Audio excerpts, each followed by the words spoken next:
नमस्कार विद्यार्थियों, आज हम पढ़ेंगे धर्म के बारे में। धर्म क्या है और इसकी उत्पत्ति कैसे हुई, इसकी विशेषताएं क्या है, इसकी परिभाषाएं क्या है। आपके एग्जाम की दृष्टि से धर्म एक अति महत्वपूर्ण टॉपिक है। तो चलिए शुरू करते हैं। धर्म क्या है? तो धर्म को समझने से पहले हमें धर्म शब्द के अर्थ को समझना होगा। तो क्या धर्म शब्द का अर्थ क्या है? तो जो धर्म शब्द का अर्थ है वो इसके शब्द में ही छुपा हुआ है। जो धर्म शब्द है, धर्म शब्द की उत्पत्ति संस्कृत भाषा के ध्रय धातु से हुई है। धर्म शब्द की उत्पत्ति संस्कृत भाषा के ध्रय धातु से हुई है।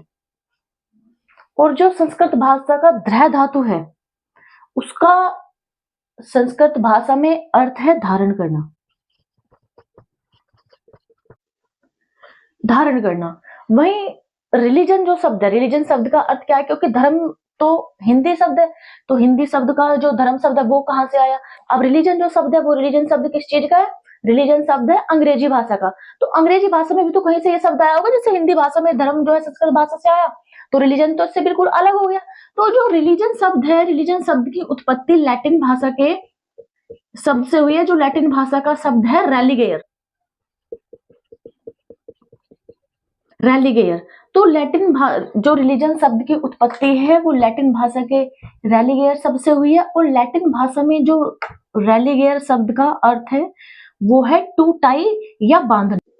इसका मतलब है कि धर्म किसी व्यक्ति को अपने आराध्य देवता या अपने विश्वासों से मजबूती से जोड़ने का कार्य करता है। अब प्रश्न ये आएगा कि रिलीजन शब्द का क्या अर्थ है? तो जो रिलीजन शब्द का अर्थ है वो है बांधना या टू टाई। धर्म शब्द संस्कृत भाषा के ध्रय धातु से बना है और ध्रय धातु का अर्थ है धारण करना।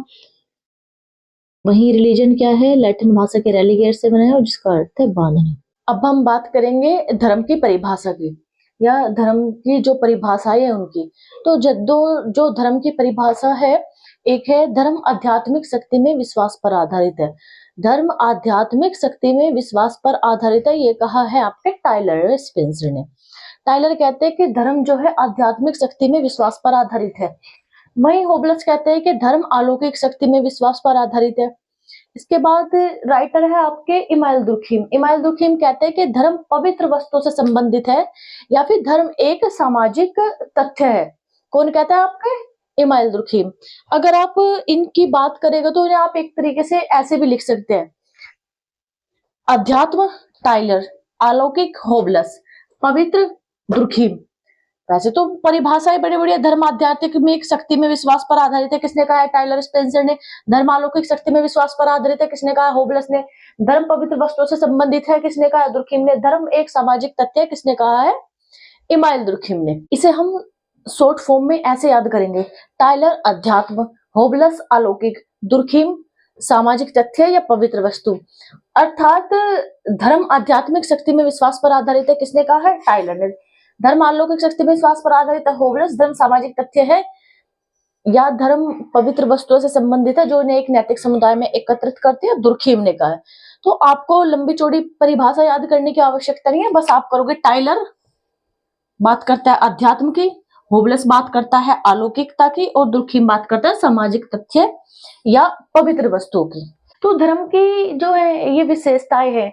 तो जो जिसमें नंबर 1 विशेषताएं है आपकी अलौकिक शक्ति में विश्वास।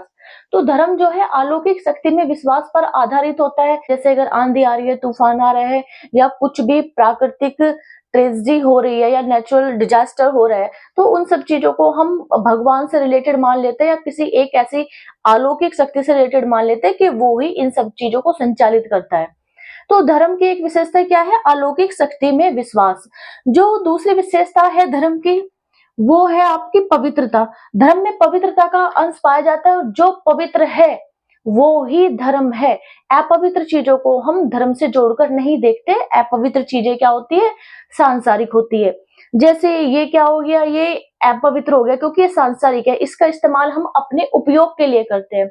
और जो धार्मिक चीजें होती है, धार्मिक सामग्री होती है, उनका इस्तेमाल हम अपने उपयोग के लिए नहीं करते।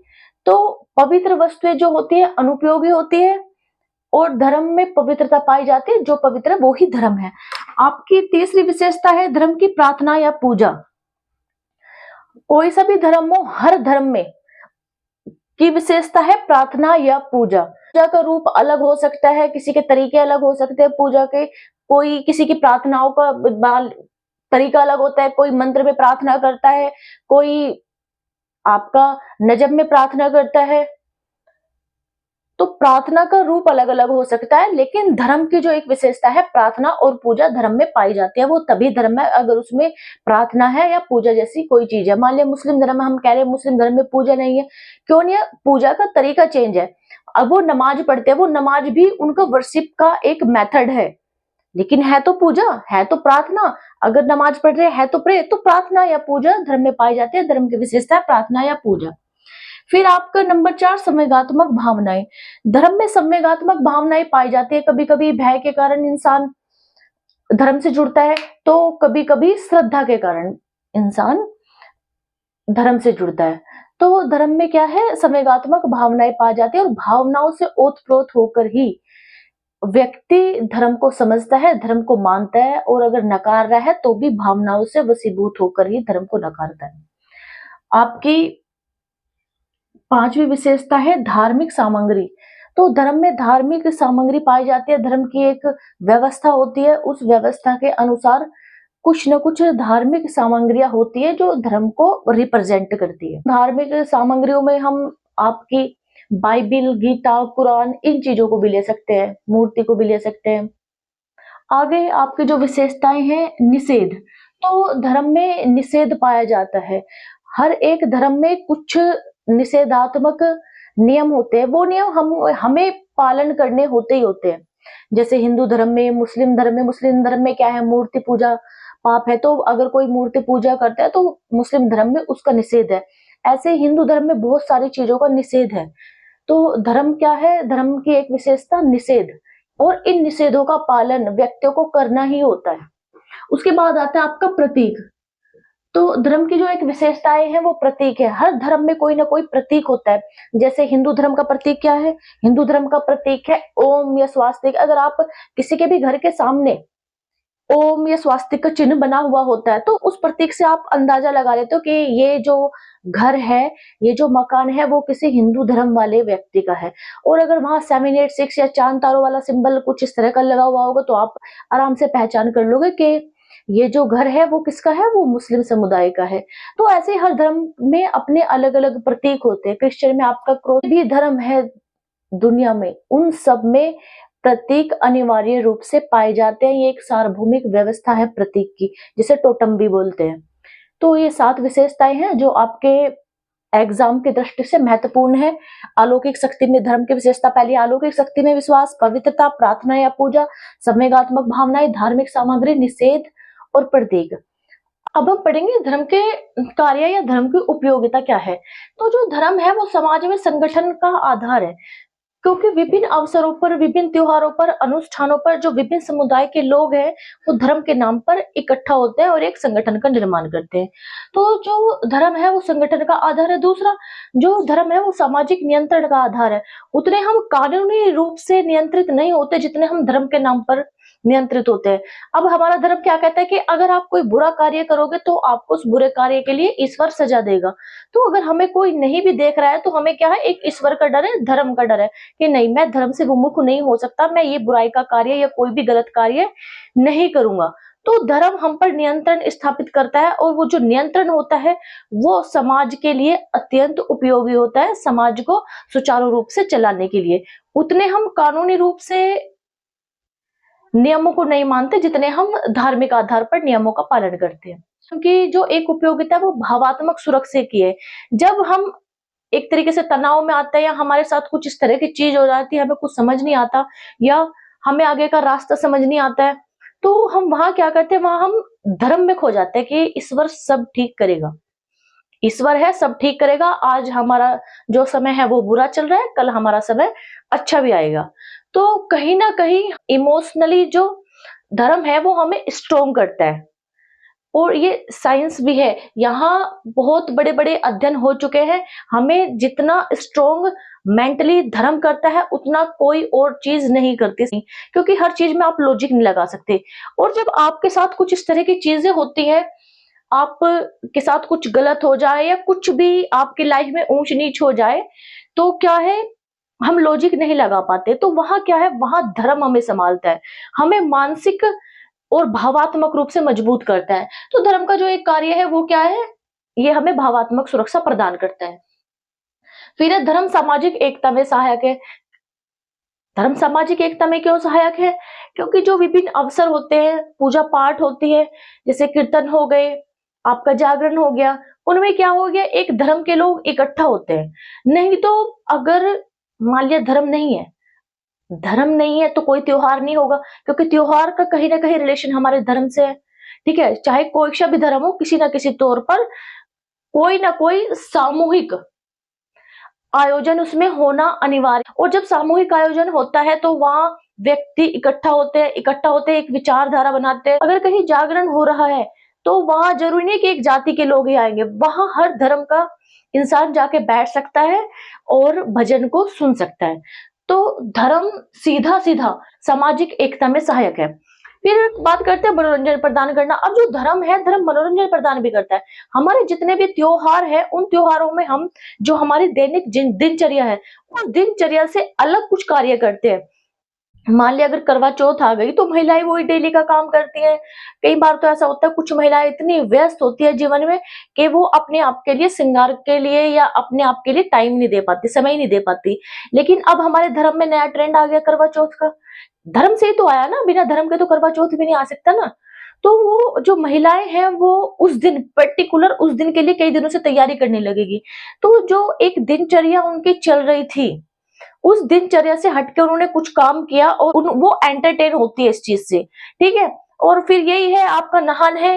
नहान तो जानते होंगे आप, एक गंगा स्नान बोलते हैं। गंगा स्नान पर एक चलन है, जाके कार्तिक स्नान जो करता है वो हमारे धर्म में बड़ा शुभ माना गया है। लेकिन उस कार्तिक स्नान को करने के लिए 4-4 दिन पहले जाने का क्या मतलब? भाई कार्तिक स्नान तो एक दिन होता है, बार बार एक 4-4 दिन पहले क्यों चले जाते हैं सब? वहां जाने का मतलब ये है वो मनोरंजन के उद्देश्य से जा रहे हैं। और कई बार तो यकीन मानिए जागरण में 50% से ज्यादा भीड़ वो श्रद्धा नहीं होती, वो बस मनोरंजन के उद्देश्य से जाते हैं कि उन्हें वो गीत अच्छे लग रहे हैं, उन्हें वो भजन अच्छे लग रहे हैं, उन्हें कीर्तन अच्छे लग रहा है, उनका माइंड डाइवर्ट हो रहा है। तो कहीं ना कहीं डायरेक्ट और इनडायरेक्ट रूप से जो धर्म है वो हमें मनोरंजन प्रदान करता है। अब देख लो, कुछ अवसर ऐसे होते हैं त्योहार के, वो मनोरंजन ही प्रदान करते हैं। ढोल बज रहे, नगाड़े बज रहे, पूजा करने जा रहे, तो वो क्या है, एंटरटेनिंग है। तो धर्म हमें मनोरंजन प्रदान भी करता है, धर्म का कार्य है और उपयोगिता भी यही है। यहाँ यहाँ इंपॉर्टेंस आ जाती है धर्म की। ठीक है, उसके आधार पर पवित्रता की भावना का धर्म भावना का जन्म। जो धर्म में पवित्रता की भावना पाई जाती है, क्योंकि जो भी वस्तु पवित्र है वो ही धर्म है, और जो पवित्र नहीं है वो सांसारिक है।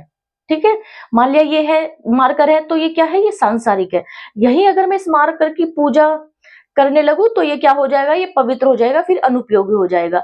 अगर कोई पत्थर है, मैं उसे उठा के लाके पूजा करने लगूं तो वो क्या हो जाएगा, वो पवित्र हो जाएगा। और पवित्र होते ही उसका सांसारिक महत्व खत्म हो जाएगा। सांसारिक महत्व खत्म होते ही वो अनुपयोगी हो जाएगा समाज के लिए।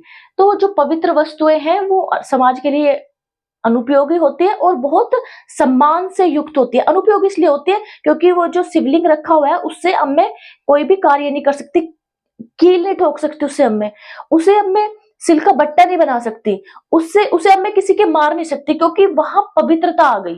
तो धर्म का जन्म ही पवित्रता से होता है। जब एक पवित्रता की भावना आती है तब धर्म आता है। ठीक है, फिर है कर्तव्यों का निर्धारण। जो धर्म है उसने हमारे कर्तव्यों का निर्धारण पहले ही किया हुआ है। आप कोई भी शास्त्र उठा लो, कुरान उठा लो, आप बाइबल उठा लो, उसमें हर व्यक्ति को क्या कर्म करने चाहिए यह लिखा हुआ है और उसी के आधार पर समाज चलता है। वो अलग बात है कि समय समय पर उन कर्तव्यों में क्या होता रहता है, संशोधन होता रहता है कि भाई बेटी का बाप के प्रति ये फर्ज है, बाप का बेटी के प्रति ये फर्ज है। पुत्र का कर्तव्य है कि वो अपने पितरों का पिंडदान करे और पिंडदान करने के लिए वो विवाह करे। तो जितना भी मनुष्य का सामाजिक जीवन है वो कर्तव्यों पे चलता है, और जो कर्तव्य है वो आपका धर्म निर्धारित करता है। तो उम्मीद करती हूँ कि जो धर्म के कार्य है वो आपको समझ में आ गए होंगे। एक बार और इनका रिवीजन कर लेते हैं। तो जो धर्म के कार्य है या धर्म की उपयोगिता वो है, धर्म सामाजिक संगठन का आधार है, धर्म सामाजिक नियंत्रण का भी आधार है, धर्म में भावात्मक सुरक्षा पाई जाती है, धर्म सामाजिक एकता लाने में सहायक होता है, धर्म मनोरंजन प्रदान करता है, धर्म पवित्रता की भावना को जन्म देता है और धर्म जो है कर्तव्यों का निर्धारण करता है। तो अब हम बात करेंगे धर्म के उत्पत्ति के सिद्धांत। तो धर्म की उत्पत्ति के जो सिद्धांत है वैसे आत्मवादी सिद्धांत है, प्रकृतिवादी सिद्धांत है, सामाजिक सिद्धांत है, मानववाद का सिद्धांत है, आपका धर्म की उत्पत्ति का जादुई सिद्धांत है। लेकिन यहाँ हम आपके सिलेबस के हिसाब से ये 3 महत्वपूर्ण है और एग्जाम में इन तीनों में के आने के पूरे चांसेस हैं। तो जो फर्स्ट है आपका आत्मवादी सिद्धांत, तो जो धर्म की उत्पत्ति का आत्मवादी सिद्धांत है वो दिया है आपका टाइलर व स्पेंसर ने। तो टाइलर व स्पेंसर मानते हैं कि जो धर्म की उत्पत्ति हुई है वो आत्मा से हुई है। ठीक है, जो धर्म की उत्पत्ति हुई है वो आत्मा से हुई है। वहीं जो धर्म की उत्पत्ति का प्रकृतिवाद का सिद्धांत है, धर्म की उत्पत्ति का प्रकृतिवादी सिद्धांत दिया है आपके मैक्स मूलर ने।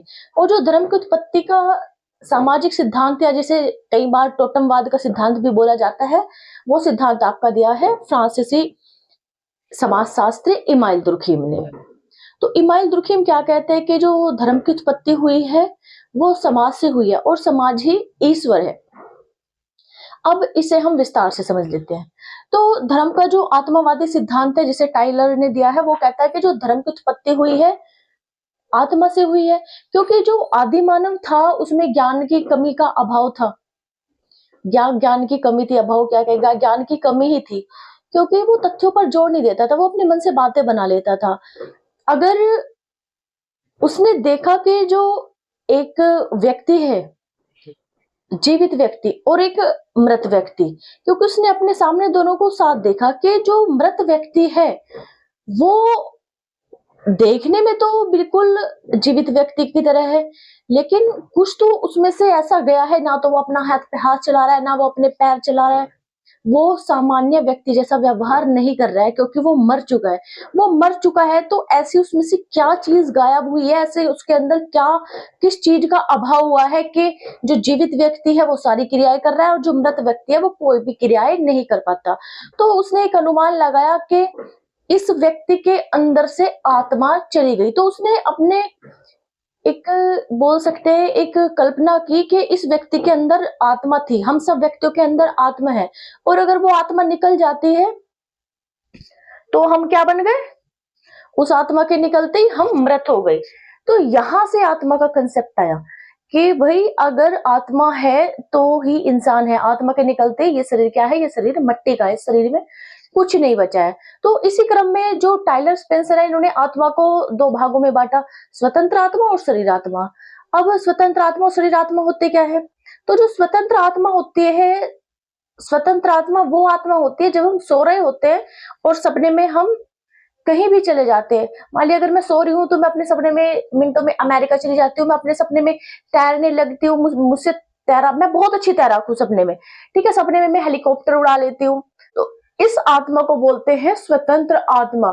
जब हमारा मन मस्तिष्क स्वतंत्र होता है कुछ भी करने के लिए, ये जो अवस्था होती है वो जागृत अवस्था नहीं होती, निद्रा अवस्था होती है। निद्रा अवस्था में जो हमें स्वप्न आते हैं वही हमारी क्या है, स्वतंत्र आत्मा है। अब शरीर आत्मा क्या होते हैं, शरीर आत्मा वो है जब हम उठे हुए होते हैं, जागृत अवस्था में होते हैं, जो भी काम कर रहे हैं हमें पता है। मान लिया अगर मैं आपको यहाँ पढ़ा रही हूँ तो मुझे पता है मैं पढ़ा रही हूँ, पूरे सेंस में सारी चीजें हो रही है, इस आत्मा को बोलते हैं शरीर आत्मा।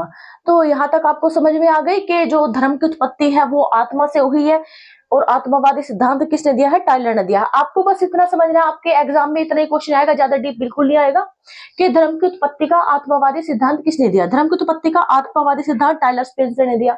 दूसरा प्रश्न आपके पेपर में यह आ सकता है कि धर्म की उत्पत्ति का, यह धर्म की उत्पत्ति टाइलर स्पेंसर के अनुसार धर्म की उत्पत्ति कैसे हुई है। तो धर्म की उत्पत्ति हुई है आत्मा से, क्योंकि वो आत्मा से मानते हैं धर्म की उत्पत्ति। ठीक है, अब चलिए नेक्स्ट देखते हैं प्रकृतिवादी सिद्धांत। तो जो धर्म की उत्पत्ति का प्रकृतिवादी सिद्धांत है, इसके जो मेन सिद्धांतकार है वो है आपके मैक्स मूलर। मैक्स मूलर कहते हैं कि जो धर्म की उत्पत्ति हुई है वो प्रकृति से हुई है, या ये कह दीजिए प्रकृति के भय के कारण हुई है। ठीक है, यहाँ भय भी लिख देती हूँ मैं। तो जो धर्म की उत्पत्ति हुई है वो प्रकृति के भय के कारण हुई है। और जो प्रकृति है, क्योंकि आदि मानव था, उसे पता तो था नहीं क्या चीजें हो रही है। अब आंधी चली, तूफान आया, जो चीजें भी इस तरह की आपकी प्राकृतिक आपदाएं आ रही थी, वो सेंस नहीं लगा पा रहा था कि उनके पीछे का लॉजिक क्या है। तो उसने एक सेंस लगाया कि भाई ये कोई जनरेटर है, कोई है इन सब चीजों के पीछे जो ये सारी चीजें कर रहा है। और जब वो कोई उसके दिमाग में घुस गया कि कोई है जो ये सारी चीजें कर रहा है, वहीं से उत्पत्ति धर्म की शुरू हो गई। अब अगर आप देखते होगे कि जल देवता अलग है, वायु देवता अलग है, तो उसने अपने पृथक पृथक डर के लिए, क्योंकि भय से उत्पत्ति हुई है धर्म की, सीधी सी बात है। और भय किस चीज का? तो प्रकृति का। तो अगर ओलावृष्टि हो रही है, बारिश कंटिन्यू होती जा रही है और रुक नहीं रही है, तो उनके विचारों के आज की तरह पक्के मकान थोड़ी कि वो आराम से सो रहे हैं। तो वो उनके लिए एक आपदा जैसा, अगर 3 दिन कंटिन्यू बारिश हो गई तो उनके लिए बड़ा रहना मुश्किल हो जाता था। तो उन्होंने क्या करा, बरसात के लिए एक नए देवता बना लिए, इंद्रदेव। और मान लीजिए जो अगर अधिक वर्षा हो रही तो भी वो परेशान है, कम वर्षा हो रही तो भी वो परेशान है। तो वो कहीं ना कहीं अपने मन में उन्होंने उत्पत्ति कर ली जल देवता की, कि भैया जल देवता है, मान जाओ इंद्रदेव जी, बरसात रोक दो, या फिर यहाँ सूखा पड़ गया, यहाँ बारिश कर दो। तो ये जो आस्था आई वो कहीं ना कहीं उसके पीछे भय था। अच्छा, अब एक है आपके वायु देवता भी तो है। वायु देवता की मतलब यहाँ मेरा कहने का मतलब ये नहीं कि ऐसे ही हुई है, यहाँ मैं अपना शब्द एक भी नहीं बोल रही हूँ, क्योंकि जैसा मैक्स मुलर ने बताया है या जैसा टाइलर ने बताया, मैं उन्हीं के शब्दों को अपनी भाषा में आप तक पहुंचा रही हूँ। यहाँ मेरा व्यक्तिगत कोई भी वक्तव्य नहीं है, ठीक है, कि धर्म की उत्पत्ति कैसे हुई, क्या हुई, मुझे उतना ज्ञान नहीं है। मैं तो बस जैसा इन विद्वानों ने बोला वैसे आपको बता रही हूँ। तो वही है, मैक्स मुलर कहते हैं कि जो मान लिया वायु है, मतलब वायु है, आंधी चल गई, बड़ी आंधी चल गई, तो भैया आदि मानव था, आदि मानव को कुछ पता नहीं चला। आदि मानव ने क्या करा, पेड़ की ऐसे कोली भर ली। क्योंकि जब आंधी चलती थी तो आपने नोटिस करा होगा, हम भी बचपन में ये सोचते थे कि जो पेड़ हिल रहे हैं मतलब पेड़ आंधी चला रहे हैं। तो आदि मानव ने भी, सिंपल था दिमाग उनका, उन्होंने भी सोचा कि जो आंधी आ रही है वो पेड़ हिला रहे, पेड़ आंधी लेके आ रहे, ना कि उन्हें ये नहीं पता था कि आंधी के आने से पेड़ हिल रहे हैं। तो उसने क्या किया, उसने ऐसे पेड़ को पकड़ लिया। अब कौन सा पेड़ ज्यादा हिलेगा, वो किस पेड़ के, मतलब एक सोचने वाली बात है, वो किस पेड़ के पास गया होगा सबसे पहले।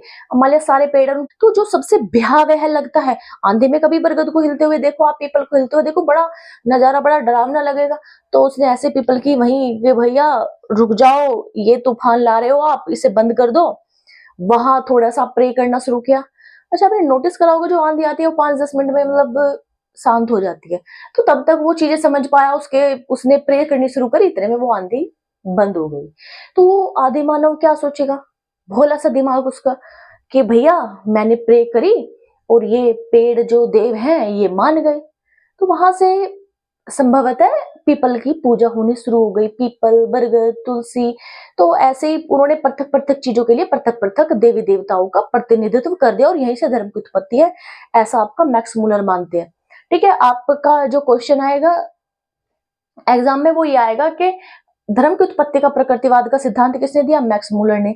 धर्म की उत्पत्ति जो होती है वो प्रकृति के भय से होती है, ऐसा किसने कहा? मैक्स मुलर ने। इस तरह की चीजें जहां प्रकृति का भय और प्रकृति नेचर से रिलेटेड चीजें आपको मिलेगी, वहां आप मैक्स मुलर टिक कर देना, ठीक है। उसके बाद आएगा धर्म की उत्पत्ति का सामाजिक सिद्धांत।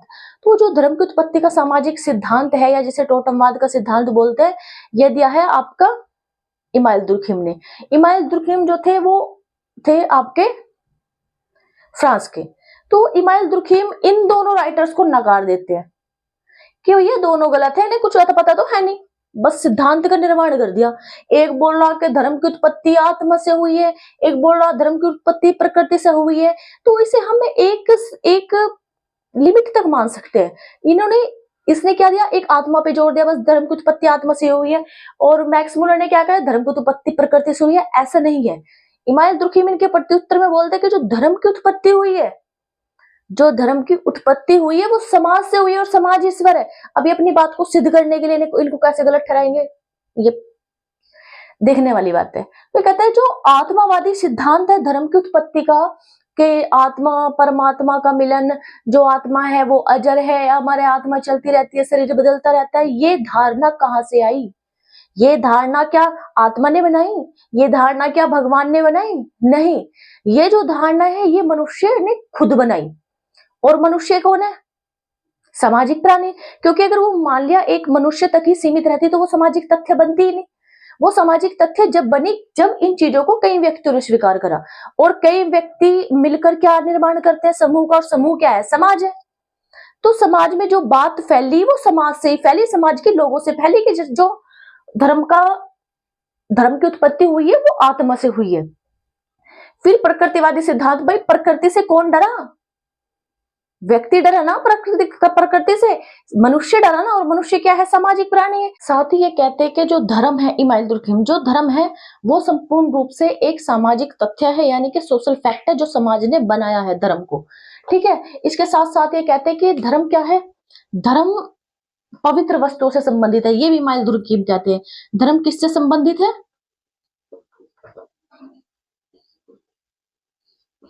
पवित्र वस्तुओं से।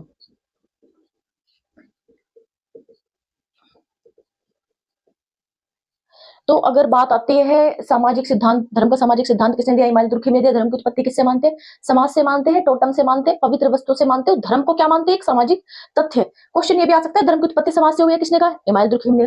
धर्म की उत्पत्ति टोटम से हुई है, किसने कहा है? इमाइल दुर्कheim ने। धर्म की उत्पत्ति पवित्र वस्तु से हुई है, किसने कहा है? इमाइल दुर्कheim ने। धर्म एक सामाजिक तथ्य है, किसने कहा है? इमाइल दुर्कheim ने।